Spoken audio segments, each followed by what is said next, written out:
Makanya kiai ngalim ya bingung tenan, agar ngadepi maksiat tuh kiai ngalim paling bingung, nyebar elek wong mukmin iku ora apik. Tapi darani maksiat iku taat ya buyute ra apik. Lan akhire wong alim ora ngambil sikap, malah terus elek-elek. Jadi ra tegas. Wong nyer wong nek ilmune akeh mesti ra tegas. Wis otomatis, wis otomatis.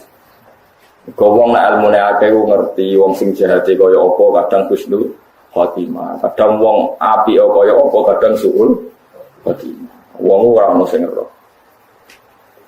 Iku paling angel ya tenggene bab-bab ngoten niku paling angel. Mulane kula nu pesen teng jenengan supaya urip niki wis kabeh karep pangeran. Kowe nek ono ngelek ya saat ini kita darani perilaku ku elek, tapi kira usah darani wong iku elek, iso wae sok ben wong iku husnul khotimah. Nek ono wong apik ya kudu barane apik. Ya tapi ya kita ora rasul khotimah ta husnul khotimah. Jadi niki ya ngoten niku. Tapi Allah yang jelas gak ada adab lahum fid dunya khizyun. Mulane tengene kita Buyatul Mustarsyidin ana bajingan ning gone padang pasir. Dekne kayak kehausan meh mati. Terus ana wong nggo banyu, iku oleh ngombeni ta ora. Cara kita buyah ngombeni ku haram. Mergo nak waras ya dadi bajingan meneh. Ya ben mati. Ana ulama sing darane ya oleh diobeni terus dikandani dia ora gelem ta ora. Malah bujang terus tadi malah contohnya kan sing aran tiyang Yaman, tiyang Mesir zaman itu kata saroti itu aparat negara sing jahat.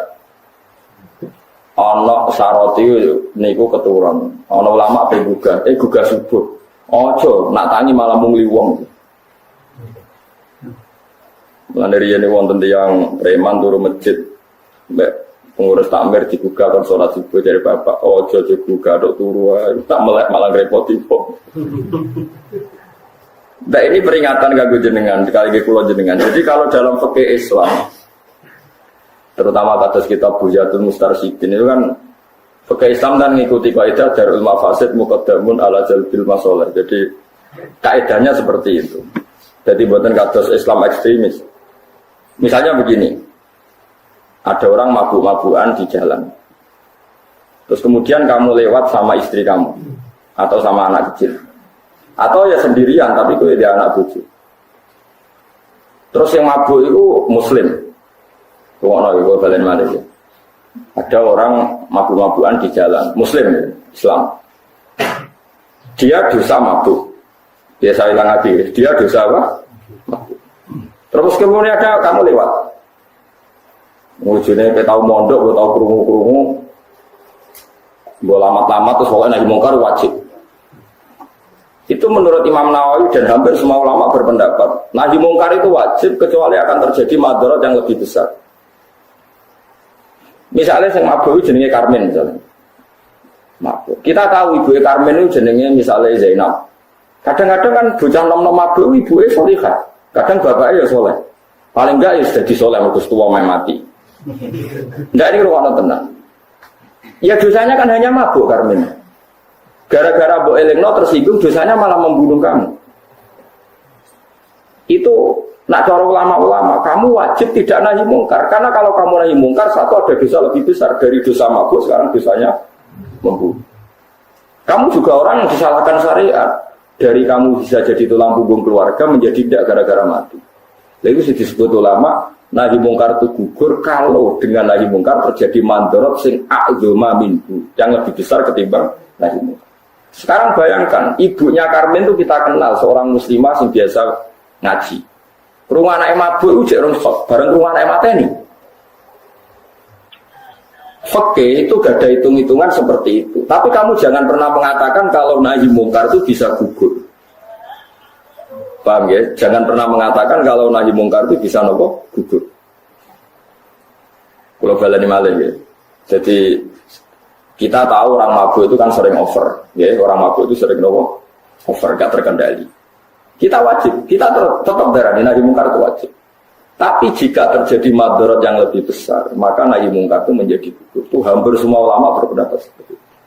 Karena tadi, misalnya kalau dia anak yang mabuk itu, kan mungkin Anda tersiksa, lebih tersiksa lagi kalau sampai dosanya dan membunuhnya itu karena kamu tegur secara vulgar.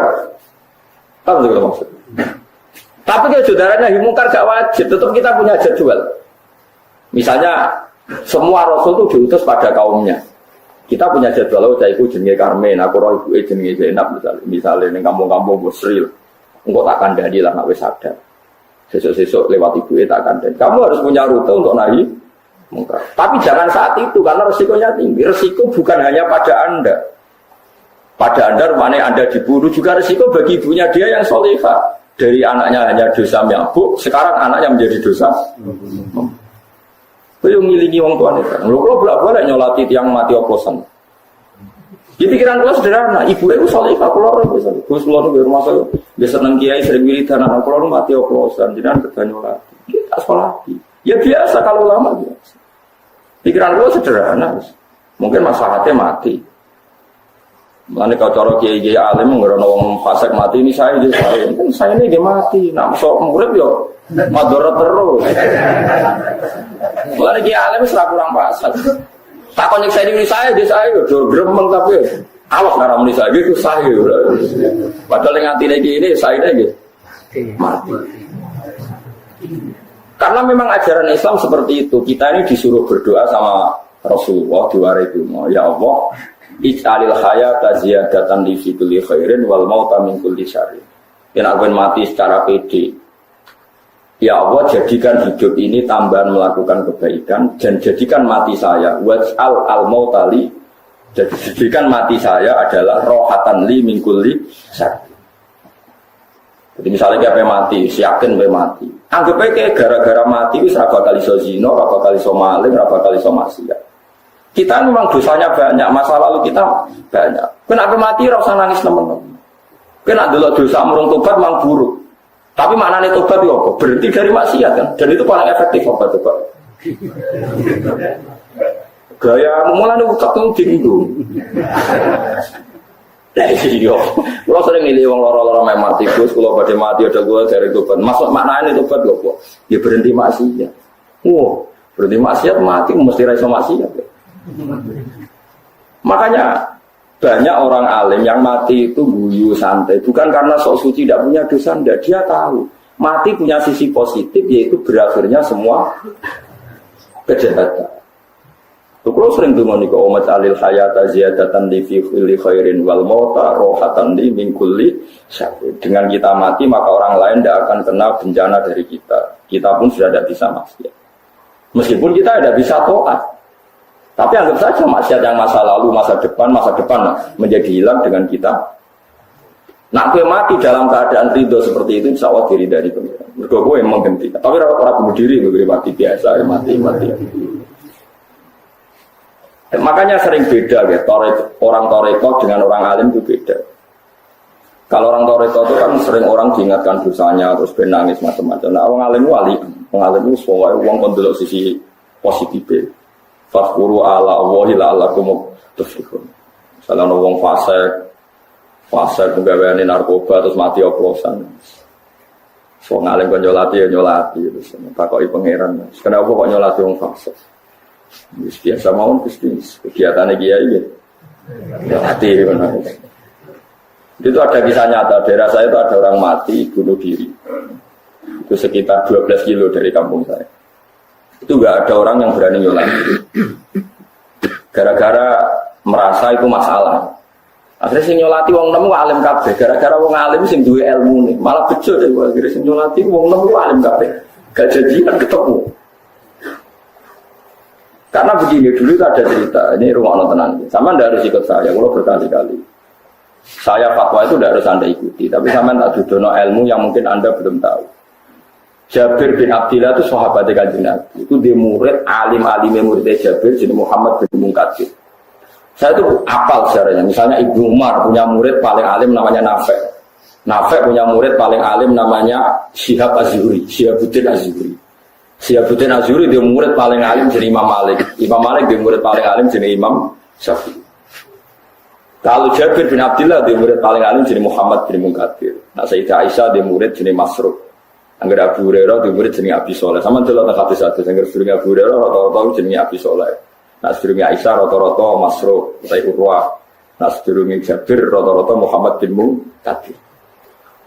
Muhammad bin Munkadir itu kalau ada orang fasik mati itu dia datang nyolati ngimami.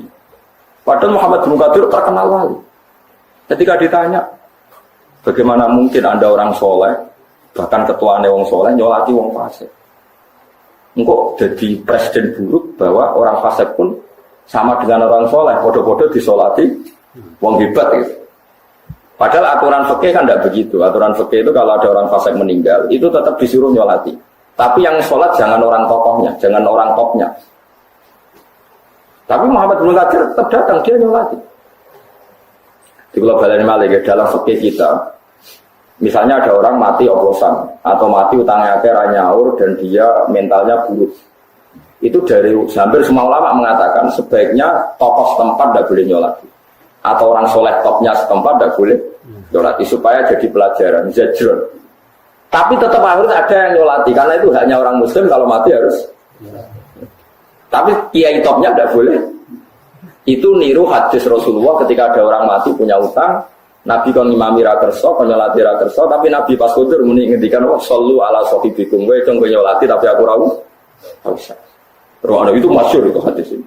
Logikanya adalah sederhana. Kalau Nabi ikut nyolati orang oplosan misalnya atau orang fasik, nanti akan jadi presiden buruk. Wah, enak aja dungane Nabi mesti mandi. Ternyata wong mati oplosan ya jadi dungano. Tidak masalah. Kan itu buruk juga. Tapi kalau Nabi tidak nyolati dan tidak menyuruh orang lain nyolati, berarti ada hukum baru, orang muslim yang fasik tidak mendapat hak di. Itu juga resiko. Resikonya adalah nanti ada ritual baru, orang-orang fasik kalau mati berhubung rano kiai nyolati, wong liya nyolati, mereka bikin tradisi mengantar kuburannya wong oplosan. Jobeni arane kuburane terus macam-macam. Mbok selawatane yo nganggo gaple misalnya tahlilane nganggo minum-minuman. Tapi baru kayak kiai-kiai Indonesia tuh pinter, wong fasik lawe ditahlili. Pikirannya anggap ae ngek ruangane wong main gaple tertutup. Ini jenis darul mafasid muqaddamun. Mergo daerah-daerah sing ora ana tahlilan kok sing mati wong fasik kuwi malah digaple tenan. Oh, iki ora urusan kitab-kitab atau kitab-kitab lho, iki urusane masing-masing. Artinya misalnya wong fasik mati, sing teko kaya kanca-kancane wong fasik. Kalau kita tradisi kita sudah baik loh, saya ulang lagi tradisi kita sudah baik. Wong fasik mati itu sing nyolati nggih kula, kok sing nahlil kancaku kiai. Kalau kita tidak mau, pasti yang nganter ya koncone fasik. Kok diterowong katokan cekak, diterowong nganggo arang malah ruwet. Mendingan kita ngalahi berprosesi ala Islam. Disebut darul mafasid muqaddamun ala jalbil masalah. Toh tidak ada kemungkinan masyarakat memahami kita salah. Mergo wong fasik wis dihukum pangeran misalnya wah masuk mati kok sama. Iku sok ben piye sudah sampai ditiru. Ya seperti itu. Irwono tenan ini. Mergo kalau kita tidak datang, engkau terjadi tradisi baru yang susah dikendal. Tapi saya ini kan alhamdulillah, wong fasik lah nak mati itu termudang kiai. Lho kula nu bolak-balik ngakatno masyarakat. Jadi teng kidul desa kula jarak-jarak 5 kilo, 7 kilo dadi kula biasa. Jam 09.00 nu anake kok ngakatno kula. Jam 12, jam 2 dangdutan sing serono nu mboten dangdutan. Dia biasa sing ngundang. Gus mungkin sing ngakatno jenengan, tapi ngapunten mungkin sing jam 2 niku mboten kula undang. Acarane apa? Mungkin dangdutan. Jadi biasa. Nggih kula teko. Di sebagian dia ya ora cocok. Kesana kita ini bela orang dolim, mentoleransi orang dolim. Ya tapi tak omongi, lana acara akad ya ini rata. Terus mereka punya cara sendiri, cara mengawinkan anak. Gak usah akad. Malah repot ya. Nah, itu makanya cara fikih darul mafasid muqaddamun ala jalbil masalah. Cara kaidah malim malah yudraku kullu, la yudraku kullu. Kalau tidak bisa ideal, jangan sama sekali. Acara resepsi sudah jelas maksiat karena ada dangdutan. Tapi acara akad religi karena masih ngundang kiai. Kalau yang baik bisa dilakukan, jangan ditinggalkan semua disebut malah yudroku kullu, la yudroku kullu. Kalau tidak bisa semua, jangan sama. Kalau orang sholat, saya mau coba Fatihah, sholatnya rubuh gedang, isane ngono, itu tetap sholat. Kalau coba sholatnya rasa cara fikih terus gak usah. Sholat itu kok ida malah yudroku kullu, la yudroku kullu. Kalau orang diutang 4 juta, raiso nyaur. Tapi nak 1 juta iso nyaur, ya wajib nyaur 1 juta. Ojo pepe 4 juta ra iso mergo duwe 3 juta menisan ora. Ndak bisa malah drogo kulo la yutraku. Eling-eling. Mulane masyhur nek gore kaidah fikih misale wonten tiyang kok tangane keputus dari sikut. Nah keputus ke sikut berarti kan makhlul wajib hilang.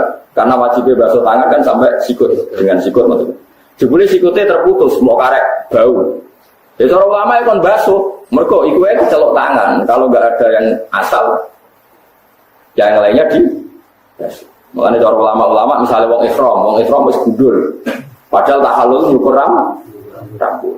Iku kan disunatno besok diliwatno ning dase senajan to ora ono napa. Itu memang standar kaidah fikih itu. Mala yudraku kullu la yudraku. Ibnu Abbas itu nak Idul Adha mau nyebelah pitik dajah jauh pitik jauh. Ditakoki. Korban kok pitik ben. Mergo filosofinya gitu, korban itu ya onta, sapi, wedhus. Tapi kowe nak ra iso wedhus aja terus blas. Misalnya nyebelah pitik atau kuda sapi, mergo dino Idul Adha itu wis diistilahno Allah yaumul uklin wa syurbin, hari makan-makan. Allah wis kadung ngaramno poso. Wis diharamno poso jebule keluarga iku mau goreng tempe. Iku innalillahi wa inna ilaihi raji'un. Lane nek ora kelar wedhus, nggih pitik. Tapi aja niati korban kok pitik. Pokoke butuhe itu hari sing hari makan. Iku mau kaidah mala yudraku kullu la yudraku. Eleng-eleng. Ya terus seperti itu.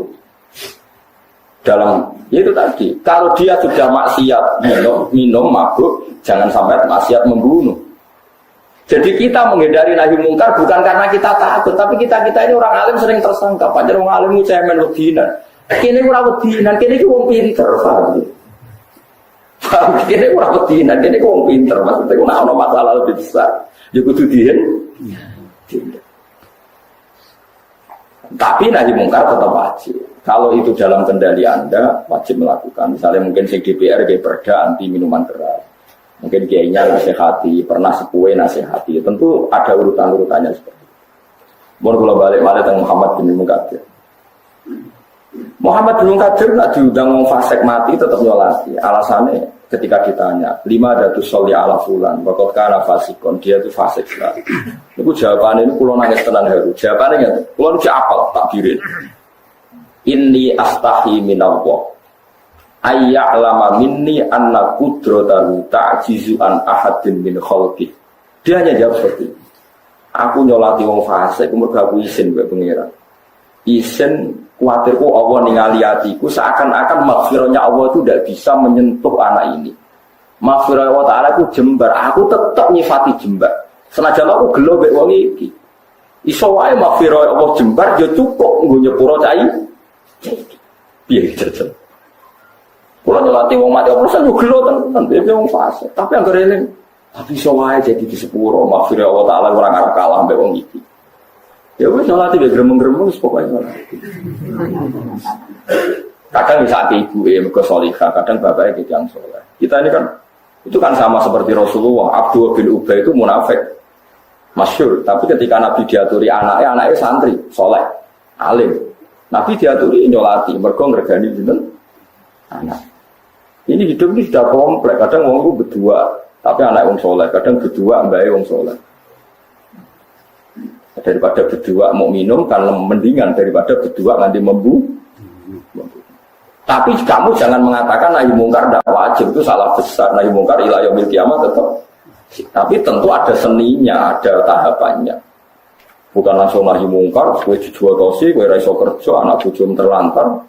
Ibuke yo tangisan sangka dosa mok mabuk, saiki dosa tosi. Kiai. Kan lebih berat bagi keluarga.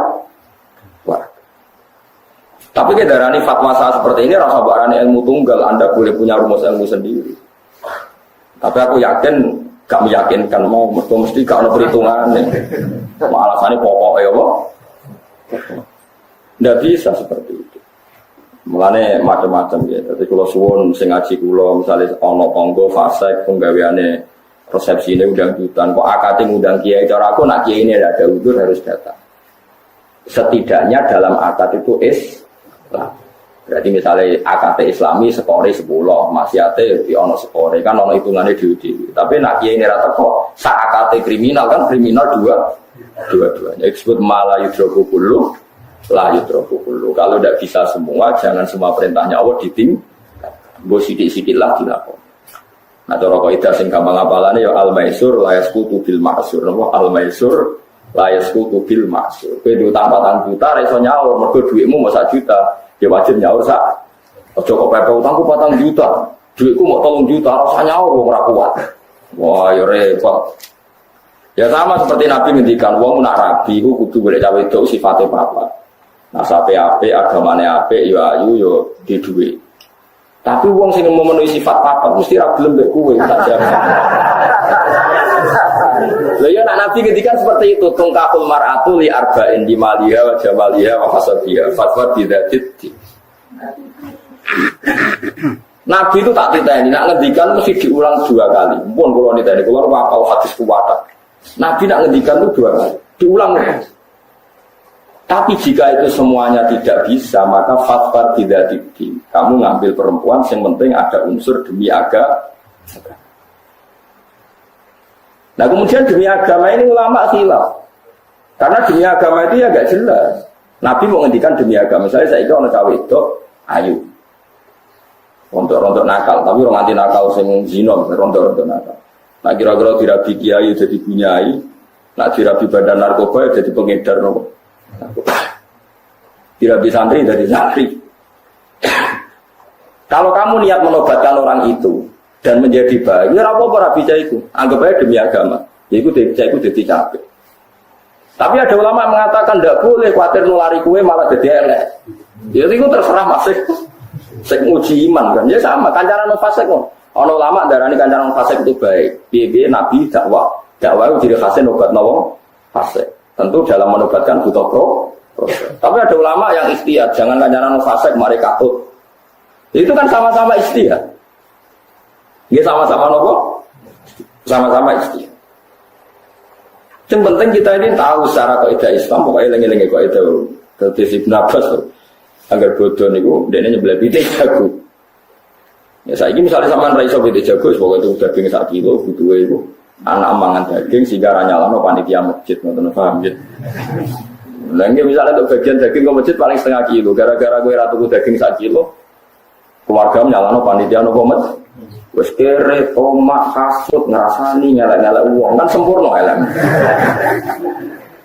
Toh kowe tomak itu hanya gara-gara kayak medit rano kono anakmu 1/2 kilo daging. Momen buat kono kan selesai.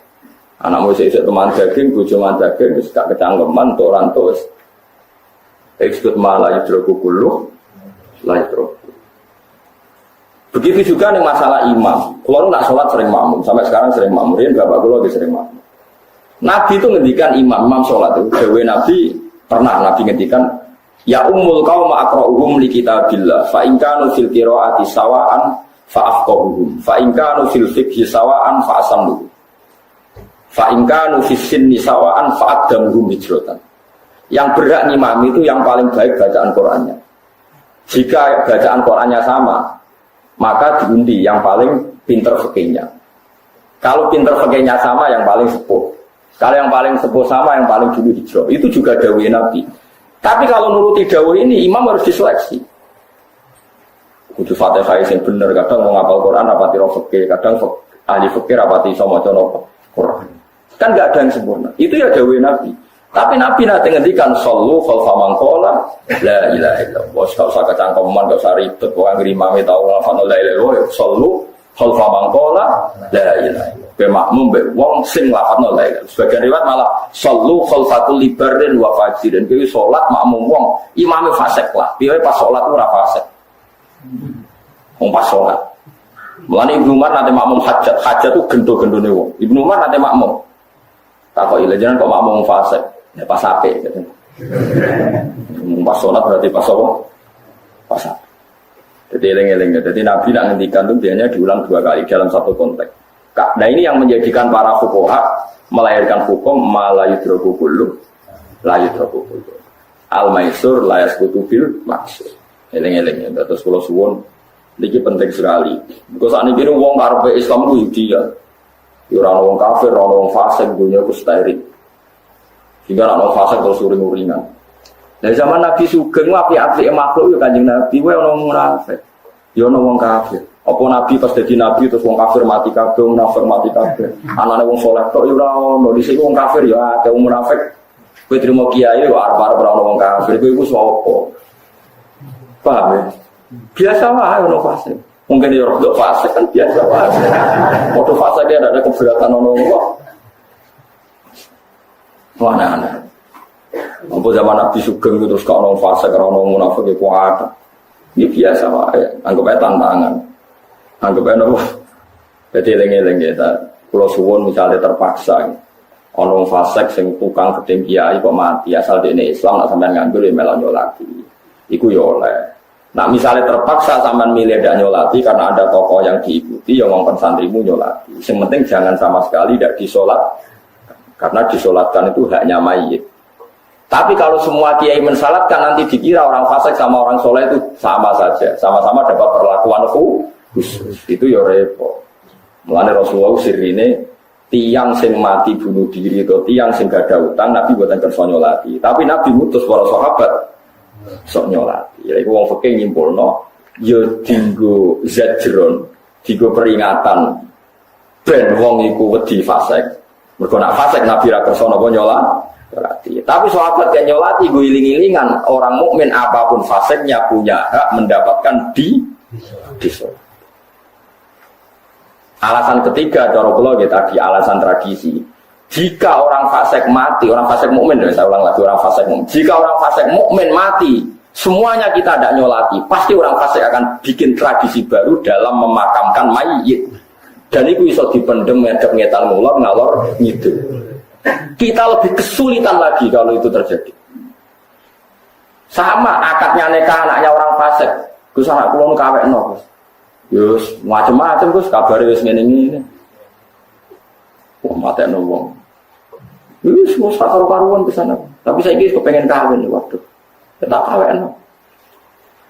Tapi itu tadi suatu saat kita kandhani anak sing produk ilegal bapake iku ora waline, sampe nak kawin misalnya waline hakim itu diterangno. Suatu saat butuh momentum disebut kudu ila sabili rabbika bil hikmati wal mau'izatil. Kalau orang-orang fasik melakukan akad nikah kamu tidak datang, repotnya nanti akan menciptakan adat sendiri. Saiki wong fasik sak Indonesia apik kabeh dalam hal ini. Wong ra salat lae lah, wong tuane mati ngundang kiai. Jadi semua asani tetap ya akhirnya acaranya itu sholat mendemnya ya madem ngulon dari gue tetap minha sholat naku ya fulan tanpa pengeran marobuka ya pokoknya ada timur. Nah misalnya orang kiai orang sing teko fase kabeh gak adat baru beri mati wah kancamu ngombe mati sitok dah mau tok beritane kok sing di toko sing diutangi wah semrong bayar mati. Tapi nak sing adate kiai kan ngono, adate kiai kan muga-muga di sepuro dosane. Wis ngono tok. Ngono wong yo dikandani jong mesti kutok sing lakoni wong aja niru kan. Diskusinya kan seputar itu, omong-omongannya kan seputar itu. Lha kowe eling-eling nggih, mulane cara fikih fatwane apa eling-eling wae ma la yudroku kullu la yudroku kullu.